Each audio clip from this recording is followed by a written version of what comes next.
أعوذ بالله من الشيطان الرجيم. بسم الله الرحمن الرحيم. إنما أموالكم وأولادكم فتنة والله عنده أجر عظيم. فاتقوا الله ما استطعتم واسمعوا وأطيعوا وأنفقوا خيرا لأنفسكم ومن يوق شح نفسه فأولئك هم المفلحون.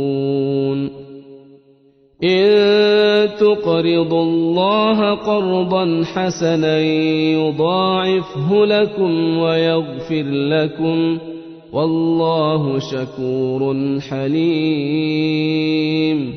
عالم الغيب والشهادة العزيز الحكيم.